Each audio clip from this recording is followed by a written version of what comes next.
Hi, this is Craig Stocks here at Utah Desert Remote Observatories. You can find us online at utahdesertremote.com. And today's video is going to be a little bit different. It's going to be much more focused on Photoshop editing. And in particular, we're going to explore some of the ways that blending modes can help you with some of the more extreme photo editing that you might feel a need to do. And I recognize that this extensive editing is not for everybody, so if this helps you, great. If this doesn't help you, then I'm sorry you wasted your time watching a video. As you know, Comet 12P is getting bigger and brighter, and it's hanging around kind of near Andromeda right now, which makes some neat photo opportunities. And last night, this was captured with a wide angle, but last night I also captured it with a Rokinon 135mm lens with a ASI 6200 MC Pro color camera. So, that gave me this close-up view, which, eventually I was able to get a fairly decent image out of it. In particular, I'm really impressed at the amount of detail that the 135 captured in the Comet. But it didn't start out quite that nice. If we look at the frames in blank, and so this is all of the frames that I captured, and I've loaded them into the blink tool in PixInsight. And as we scroll through, you can see that there's the first frame here has quite a gradient, and then as we go further, we start to see this dark shape intruding here in what is actually the bottom of the frame, and that's our gantry crane that we have at the west end of the Primrose Observatory, and that's real handy for hoisting and placing large telescopes and mounts and so forth. But it starts to encroach more and more into the frame. That doesn't ruin the pictures. So what I want to do today is go through a little bit of PixInsight, but mostly in Photoshop, how to clean up this image and get rid of that dark shape in the background in Photoshop.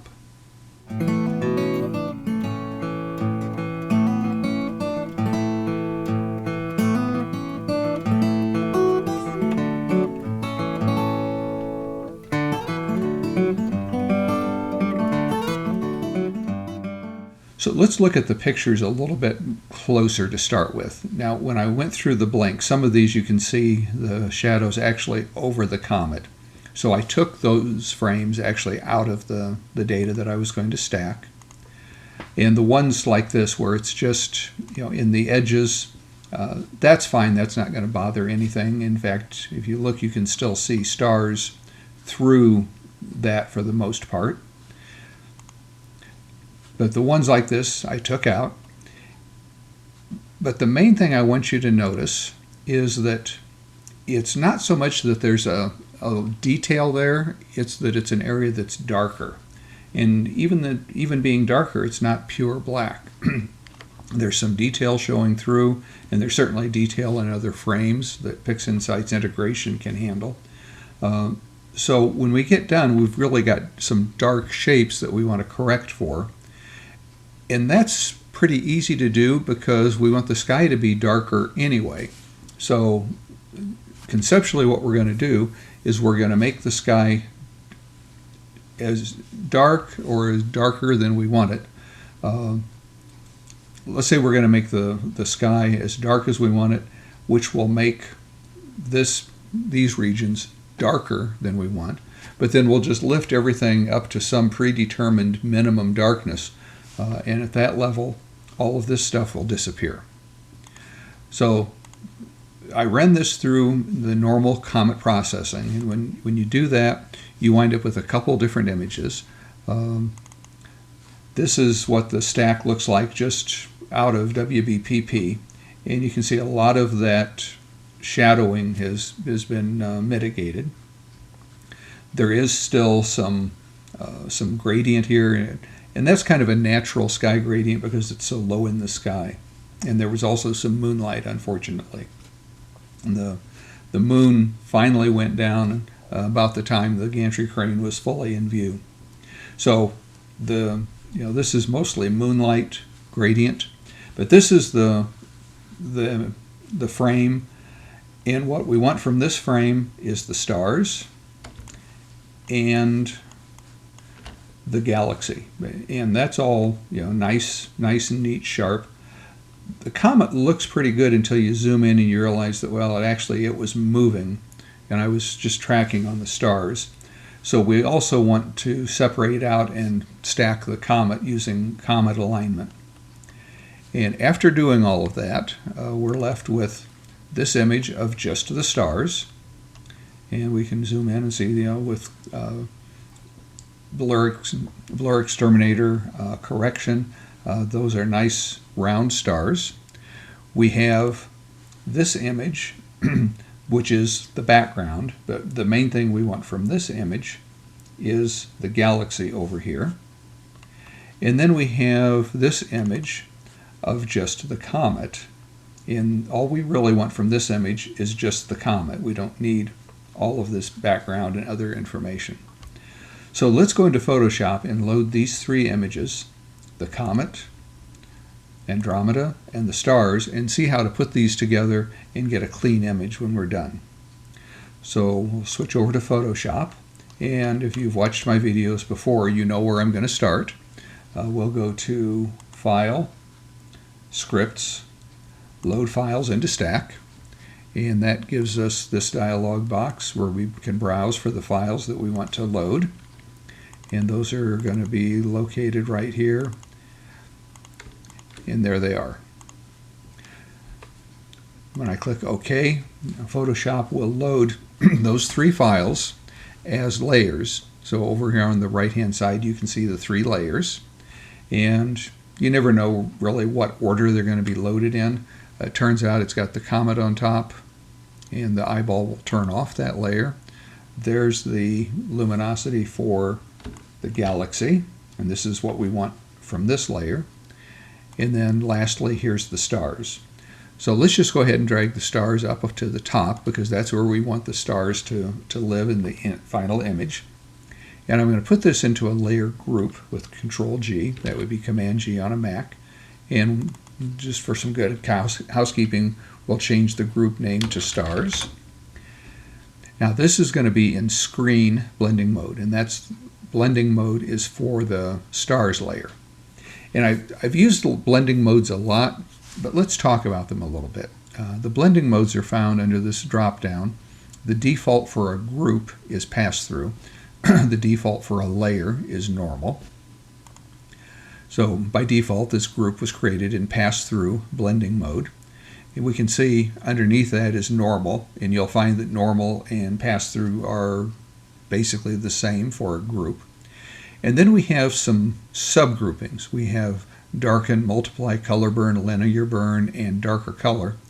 These are all blending modes that will darken what's below. So in other words, it uses whatever is on this layer to darken what's beneath. Next we have another group that has lighten, screen, color dodge, and so forth. These are all blending modes that lighten what's below. Lighten will take,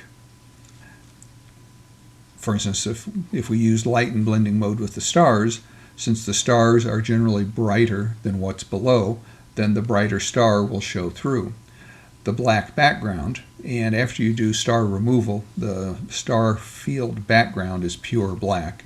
That doesn't have any effect in any of these lighten or screen blending modes. And typically when you use star exterminator, I find I get the best results if I check the unscreen stars box. So doing that, then the correct way to put the stars back in is with the screen blending mode. Now some of the other blending modes, the next group is overlay, soft light, hard light, vivid light. These are, you can think of these as a combination of darken and lighten. So it darkens if it's a dark color on the layer, it lightens if it's a light color. And that's real handy for a process called burning and dodging, or selectively lightening and darkening areas.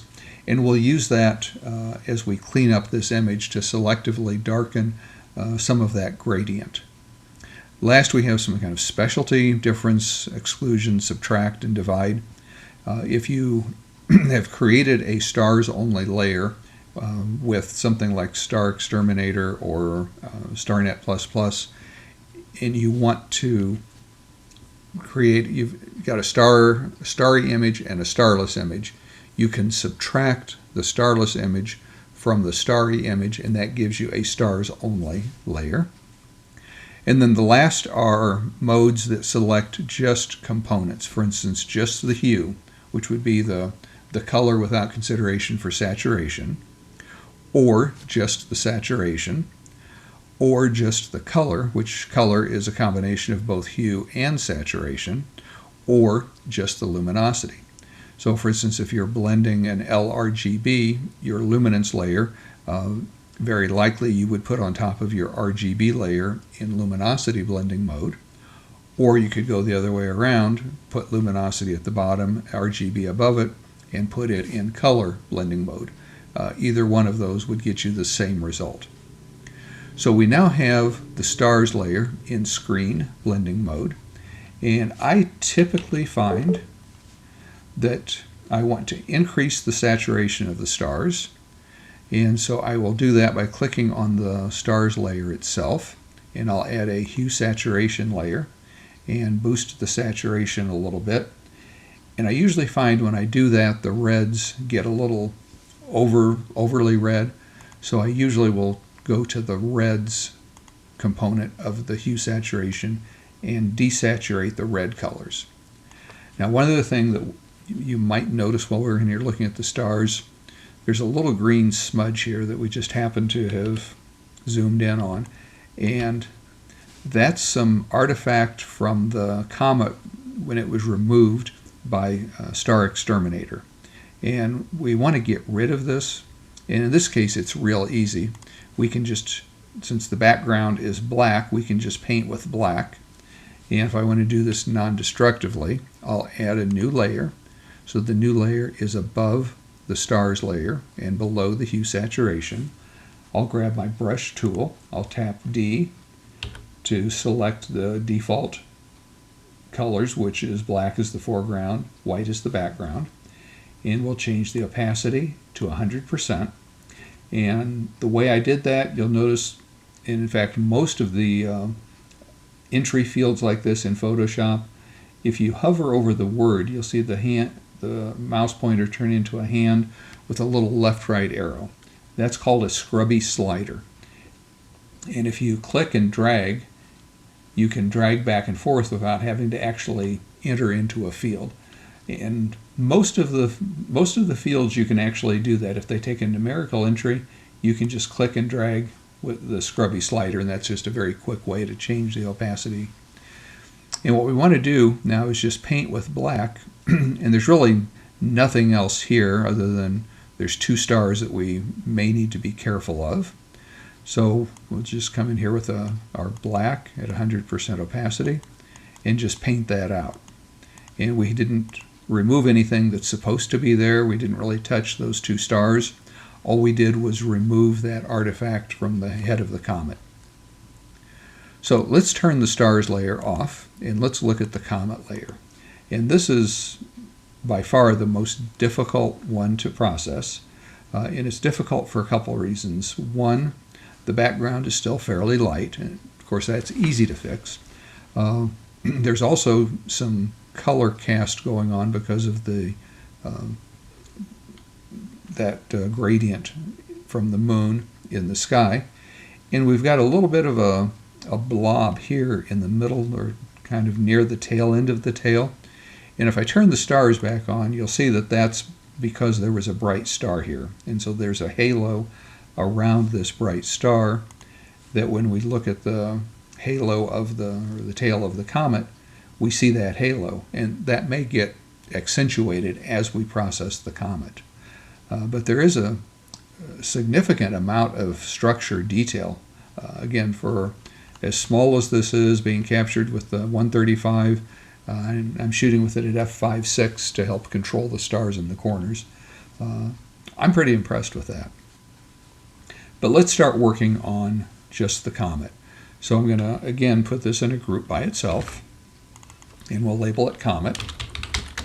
And it's important to remember there's a lot of junk going on here, and we really don't care about any of that because we're going to wind up eventually with a almost black background. And in fact, let's just go ahead and make that almost black background right now. I'm going to close the layer group, and then I'm going to add an adjustment layer on top of the layer group, but below the stars. Now, unfortunately, you can't add it directly from the Add an Adjustment on the Adjustments panel. So you have to come down to the yin-yang looking symbol, and the top three are available here that aren't available from the panel. And what we want is a solid color adjustment layer, and we want it to be really dark gray but not black. And in fact, what I normally use is 191919 for RGB values. So you can type in 191919 in the RGB, but a quicker way to do that is by default when you open this dialog box, the highlighted field is the hexadecimal entry, and the hex equivalent of 191919 is 131313. So if I just type 131313, that immediately got me to 191919. Click OK. And now we have this almost black layer. And you can tell it's almost black just by comparing it to the canvas behind the image.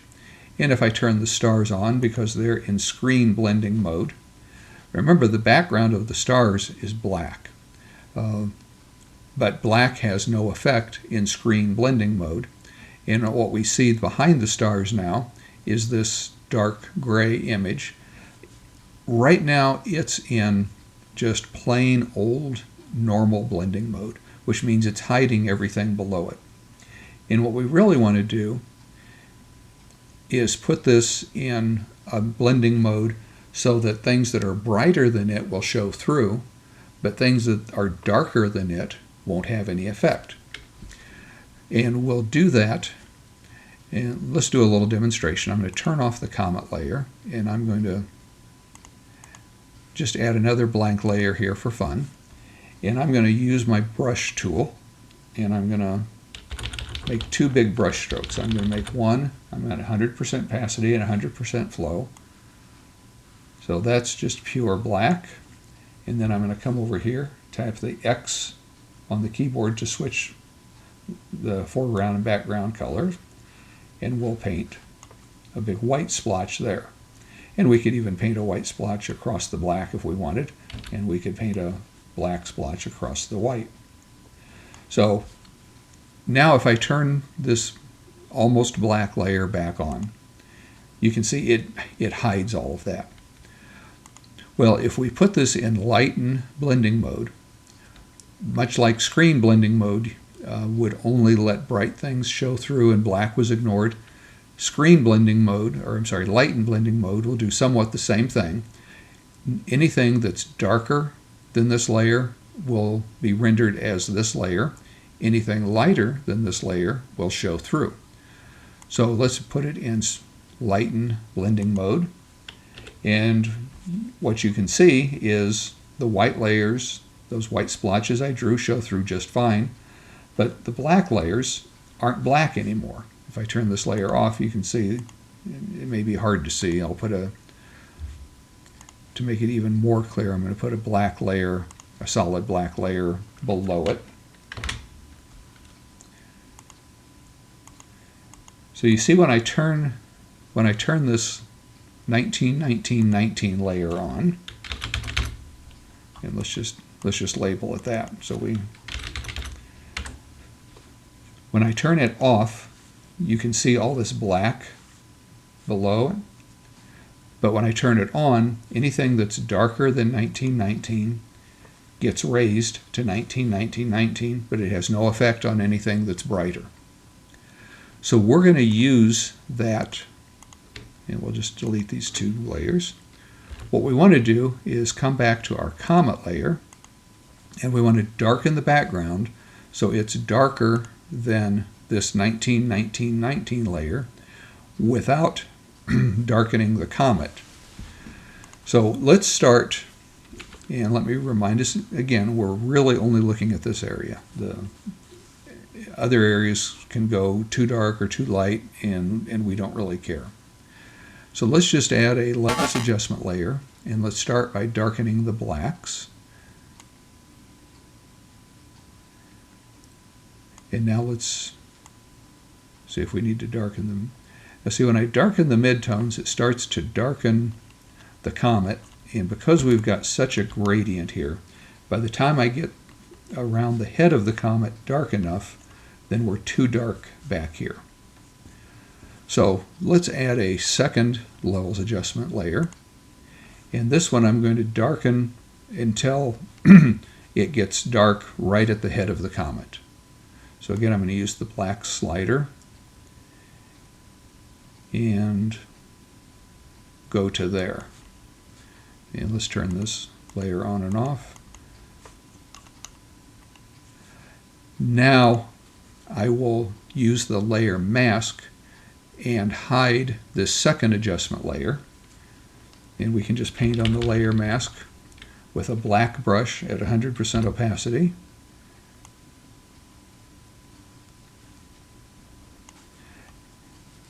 Now we'll come back to the first one. This is a little iterative.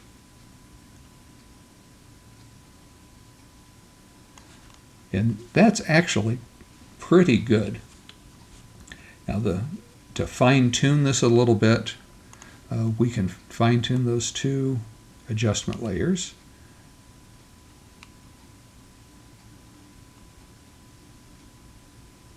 Probably about there.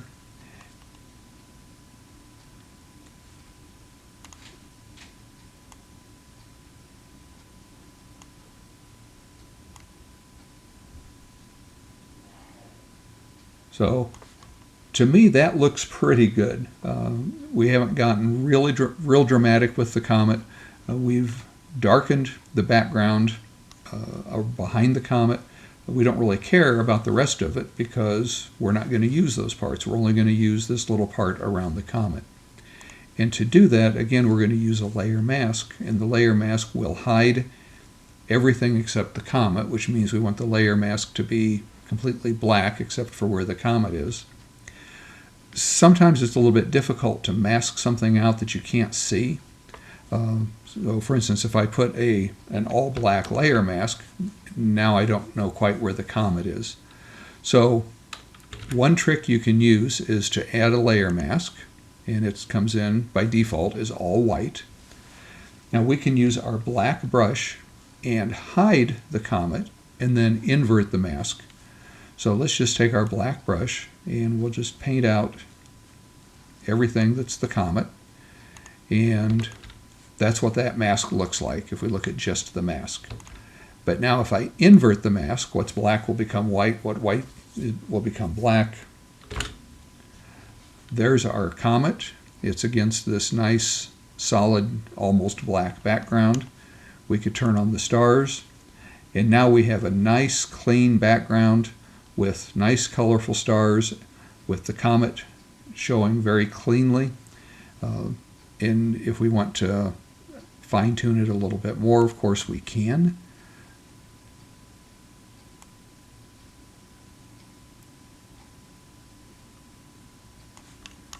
Sometimes things look different when you get the stars in there, because there is more tail here that is really kind of hidden by the stars.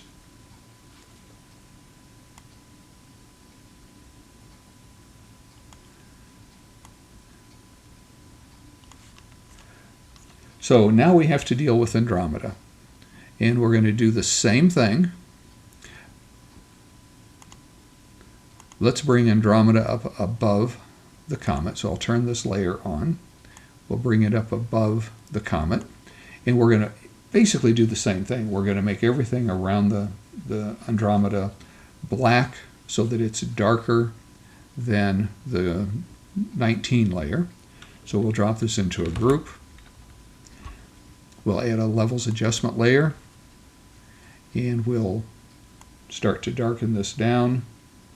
This one is a little bit easier. Let me turn the stars off. See, already we've got that darkened down so that everything around it is dark. And we'll use our same trick. We'll add a layer mask, grab our black brush, and we'll paint with black to hide Andromeda. Now when we invert the mask, it will reveal Andromeda and hide everything else, which will allow the comet to show through.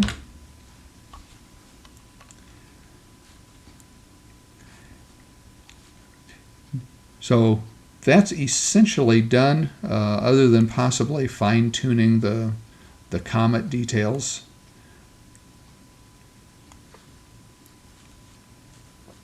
I think there's a little bit more tail here that's getting lost. Sometimes it's useful to do a little burning and dodging on a comet. So I'm going to go to above the last levels layer and add a blank layer. And just like we did the darken and lighten, we're going to put this in soft light blending mode.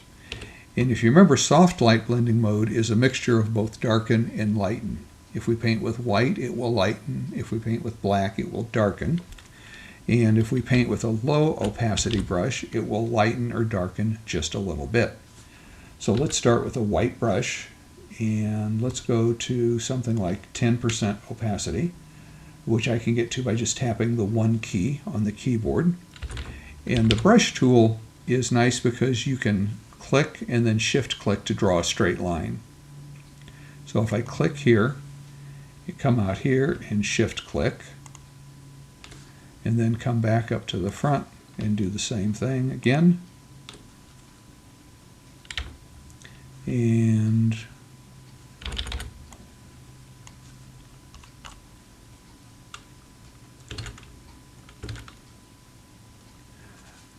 I think we need to paint below those adjustment layers, because once you go to black, you can't really bring it back. So I'm going to lighten the comet down here below the adjustment layers.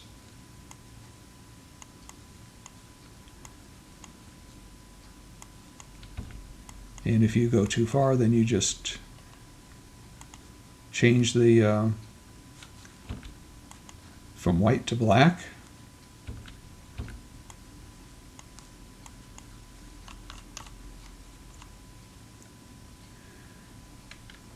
And just to check, if you want to look at just this layer before any adjustments, you can alternate click. That would be an option click on a Mac on the eyeball, and that will turn off every layer except this one. And let's hide the layer mask. Now see, there really is some more of the tail out here that is getting lost with this adjustment layer. So we want to try to restore that.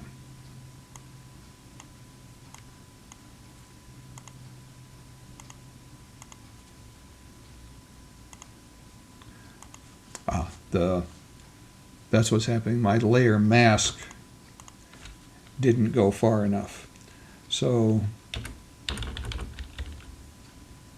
let's open this up. So now I'm just going to Control A and then delete to delete everything on this adjustment layer. Now let's try it again. So brush with white, 10% opacity, make the brush a little smaller.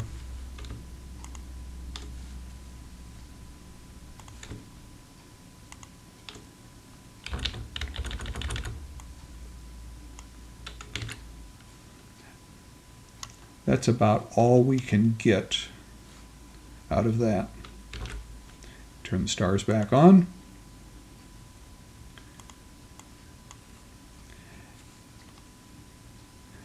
And there's basically our finished picture.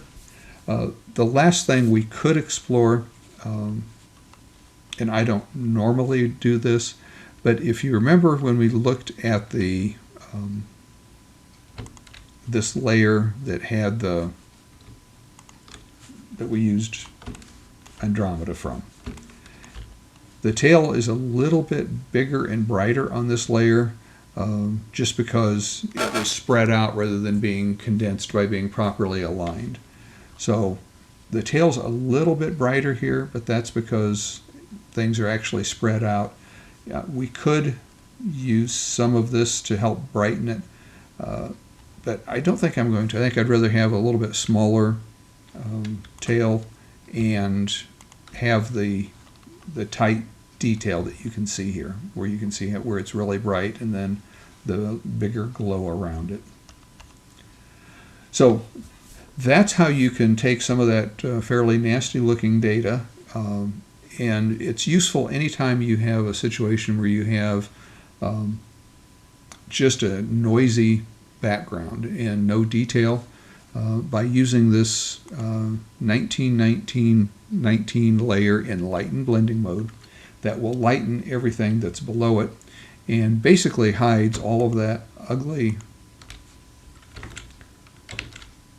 where was it here? So remember how ugly this background looked with the nasty gradient, the artifacts from the gantry crane, and even some artifacts from star removal. All that just disappears because we darkened everything down below that 19-19 threshold. Now, if we did want to retain some of that gradient, we could put it back in, and we would do that basically the same way that we put this one, the solid color, in, only instead we'll add a gradient adjustment layer, and it will come up by default to linear, and the top box lets us actually set the gradient. And so let's set a gradient that is kind of the color of the moonlight on one side, and it's going to be, it was kind of a bluish color but very dark at the other end, and we need to change our opacity from 0% to 100% on that right hand side. So again, I'm going to use the scrubby slider, and let's make this darker and less saturated. So that's kind of what it looked like, and we know that that gradient was kind of coming in from our picture's upside down, so it was coming in from where the moon was, the left to the left and lower. So I'll just go ahead and click OK, and just like we did before, we'll put this in lighten blending mode. And we probably don't want it to be that bright, so we can use the opacity slider here to reduce the opacity, and maybe just put in a little bit of that natural, restoring the gradient that was there, but not as big and ugly as it was to start with.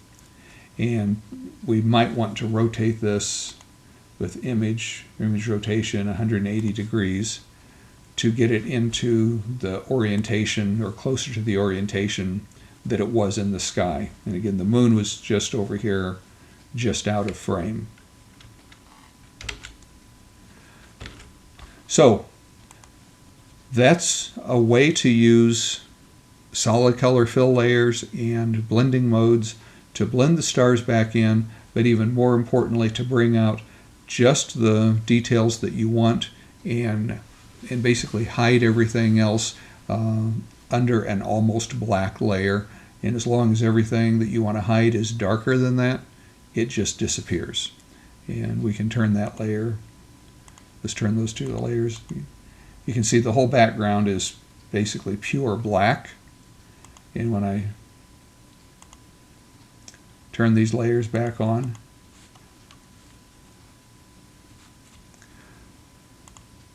let's see what happens here if we darken this a little bit.